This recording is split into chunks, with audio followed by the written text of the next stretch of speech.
సైఫ్ అలీ ఖాన్ కేసులో అరెస్ట్ అయ్యి ఆ తర్వాత నిర్దోషిగా బయటపడిన ఆకాష్ కనోజియా కథ ఇప్పుడు దేశవ్యాప్తంగా చర్చకు కారణమవుతోంది. బాలీవుడ్ నటుడు సైఫ్ అలీ ఖాన్ పై దాడి కేసులో అనుమానితుడిగా అరెస్టు చేసిన పోలీసులు తాను అసలు నిందితుడు కాదని తెలుసుకొని వదిలేశారు. కానీ ఈ అరెస్ట్ ఆకాష్ జీవితంపై చూపిన ప్రభావం అంతా ఇంత కాదు. ఆకాష్ మాట్లాడుతూ ఈ అరెస్టుతో తన ఉద్యోగం పోయిందని, పెళ్లి సంబంధం పాడైపోయిందని వాపోయాడు. నా కుటుంబం చాలా అవమానాలను ఎదుర్కొంది. పోలీసులు నా జీవితాన్ని నాశనం చేశారు అని ఆవేదన వ్యక్తం చేశారు.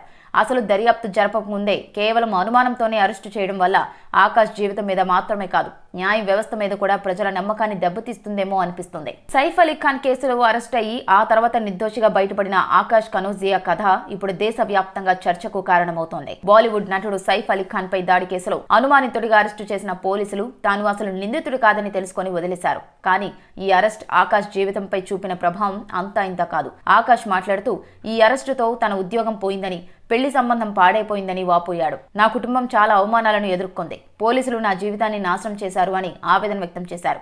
అసలు దర్యాప్తు జరపక ముందే కేవలం అనుమానంతోనే అరెస్టు చేయడం వల్ల ఆకాష్ జీవితం మీద మాత్రమే కాదు, న్యాయ వ్యవస్థ మీద కూడా ప్రజల నమ్మకాన్ని దెబ్బతీస్తుందేమో అనిపిస్తుంది.